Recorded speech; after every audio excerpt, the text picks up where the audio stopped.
राम राम जी। आत्ममंथन में आपका स्वागत है। बात कर लेते हैं हम 9 तारीख को होने वाली गोवत्स द्वादशी के बारे में। देखो, इसे निराजन द्वादशी भी कहते हैं, बच्च बारस भी कहते हैं, नंदिनी व्रत भी होता है इस दिन।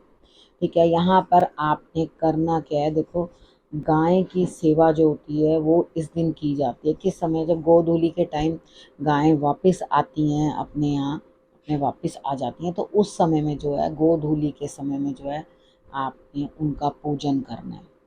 फूल माला ले लो और उसके बाद तिलक लगाओ, अक्षत फूल मिलाकर उनके ऊपर डालो, कपड़ा एक उनके ऊपर डाल देना। ठीक है, और पूंछ को भी हाथ लगाओ। ठीक, और उसके बाद उनका जो एक आपको नज़र आता है ना, हमसा होता है, उसके ऊपर भी हाथ लगाने से गुरु मजबूत होता है। ठीक है, तो यहाँ पर आपको उपाय भी बताती जाती हूँ, साथ साथ में आपको समझाती भी जाती हूँ क्या क्या है, क्योंकि अगर आप समझोगे ही नहीं किस तरह से क्या करना है तो समझ क्या आएगी बच्चों को। देखो, सनातन जो है बहुत खूबसूरत है। ठीक है, यहाँ पर आपको एक एक चीज़ बिना लॉजिक के नहीं है, बिना प्रूव किए हुए। हमारे ऋषि मुनि बहुत ज्ञानी थे, विश्व के गुरु तभी तो हैं। हम कभी विश्व के गुरु थे ही, आज क्या बनेंगे? हमारे यहाँ जो भी गुरु और ऋषि मुनि थे वो सब के सब इतने ज्ञानी थे कि सब चीज़ें बहुत प्लान्ड थी। हर चीज़, दिन शुरू होने से पहले व्रत रखने हैं, कोई चेंज होने से पहले व्रत रखे जाते हैं, वेदर चेंज हो रही है क्योंकि खान पान सेट किया जाता है, मौसम बदल रहा है, कुछ है, खान पान सेट करना पड़ता है। और उसके बाद नेक्स्ट आपके लिए जो है सारी चीज़ें सेट होकर आती हैं। त्योहार है, उसके अंदर ये कर रहे हैं तो क्यों, क्या रीज़न है उस चीज़ का करने का। अब यहाँ पे देखो, गाय का पूजन क्यों किया जाता है यहाँ पर। सबसे पहले है, जब समुद्र मंथन हुआ था तब उसमें से कामधेनु गाय निकली थी जो ऋषियों को दे दी गई थी कि उन्हीं के काम की हैं। वही जो है वहाँ पर सब उसका उसके काम को जो है यूज़ में समाज सेवक में ला सकते हैं। ठीक है, समाज सेवा के लिए काम में ला सकते हैं।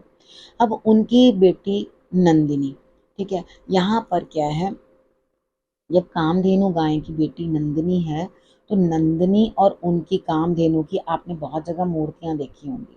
ठीक है, मूर्ति ज़रूर अपने घर लेकर आनी, जिनके पास नहीं है वो ले आओ, या तो मार्बल की लाओ, ठीक है, और या चांदी की, इन दोनों में से लेकर आओ। अपने घर में भी उनकी जो है उसी प्रकार से सेवा करनी है। अब जो बाहर करके आओगे वही सेवा करनी है। जो लोग अब्रॉड रहते हैं उनको तो वहाँ पे नहीं है गौशाला, वो नहीं कर पाते हैं, तो आप इस तरह से जो है मूर्ति लेके कर सकते हैं। और अपने रिश्तेदारों को आप जो है, जो इंडिया में रहते हैं, उनको आप धन भेज दो, वो आपके हिस्से का जो है गौ सेवा कर देंगे, यानी कि गाय को भोजन जो है दे देंगे। आप गुड़ दे सकते हो, हरा चारा दे सकते हो।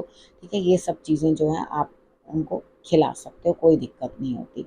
अब उसके बाद नेक्स्ट, ये आपने दोनों तीनों चीज़ें कर ली हैं। उसके बाद जब खुर धोए, तो वो घूम कर आई हैं, उनके खुर धोए पैर हैं जो, उनको धोया, वहाँ की मिट्टी जो है आपने उठा लेनी है और वो अपने साथ ले आनी है, उधर तिलक करना है उसी मिट्टी से। ठीक है, और जब भी कोई तबीयत ठीक ना हो, कुछ अच्छा ना फील हो रहा हो, लग रहा हो कोई नेगेटिविटी है या किसी का कुछ करा कराया ऐसा वहम हो, तो आपने वो मिट्टी लेकर अपने यहाँ पे लगा लेनी है और फिर यहाँ पे लगा लेनी है। ठीक है, आपको बहुत अच्छा लगेगा, सारी नेगेटिविटी आपकी हट जाएगी, दूर हो जाएगी। और वो मिट्टी अपने पास किसी डिब्बी में ला करके आपने रख लेनी है। ठीक है, और टाइम कितने बजे का? 5:31 से 8:09 तक शाम का टाइम है। ठीक है, इस समय में आप जो है पूजा कर सकते हैं जाके। देखो, इस दिन क्या होता है, कोई गेहूं की चीज़ खाई नहीं जाती, गेहूं नहीं खाते हैं, मतलब वीट का इंटेक नहीं करना। ठीक है, उसके बाद कोई मिल्क प्रोडक्ट भी नहीं खाया जाता।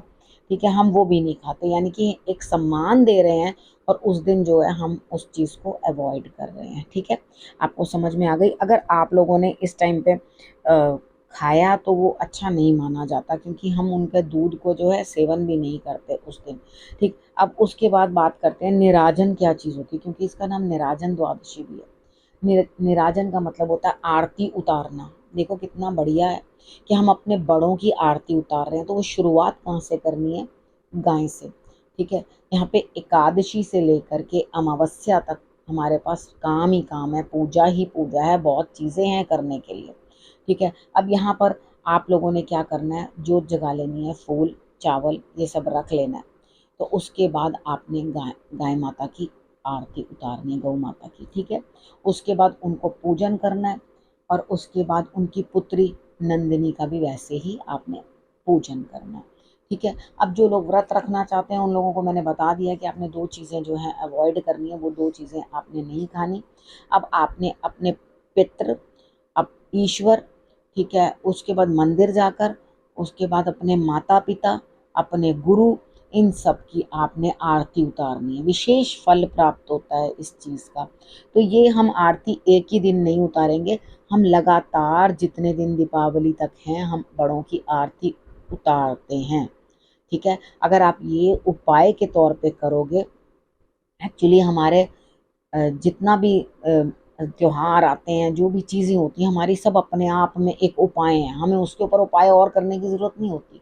ठीक है, तो यहाँ पर क्या है, अगर हम तरीके के साथ चलें उस चीज़ के लिए तो हमें कोई दिक्कत नहीं है, हमें कोई उपाय नहीं करना, यही हमारे लिए उपाय है।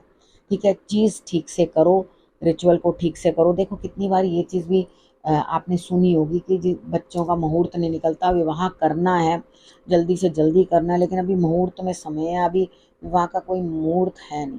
तो जो गोधूली वेला होती है उस समय के अंदर जो है विवाह ऐसे बच्चों का कर दिया जाए जिनके लिए अभी साया बड़ा दूर है लेकिन शादी जल्दी करनी है, तो यहाँ पर आप कर सकते हैं। उसका एक विशेष फल होता है। ठीक है, उसको गोधूली वेला क्यों कहा जाता है? उस समय गायें जब अपने घर पे आती हैं तो सारी जगह, जब वो भागी भागी आती हैं, सारी जगह धूल जो है उड़ती है, तो वो धूल जो एक आसमान में वो बना देती है, एक ऊर्जा पैदा कर देती है, तो वो ऊर्जा बड़ी शुभ होती है।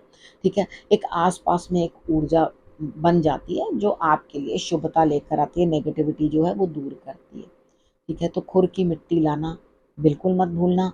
आपने खुर की मिट्टी को जो है वो ज़रूर अपने घर में लेकर आना है। जैसे जैसे जो जो उपाय बताती जाती हूँ वो आपने करने हैं। ठीक है, अब इसी के साथ अटैच करके, इसी के साथ नहीं, इसी के साथ आपको मैं एकादशी की भी जो है, रमा एकादशी की भी वीडियो आपको देने वाली हूँ, वो भी आप ज़रूर देख लेना, पता चल जाएगा कल क्या क्या करना है। ठीक है, अब इस विषय को यहीं करती हूँ समाप्त। अगले विषय के साथ फिर से आपके पास आऊँगी। करना क्या है, रखना अपना और अपनों का बहुत अच्छे से ध्यान, और फिर से मेरे आने का करना इंतज़ार। तब तक के लिए नमस्कार।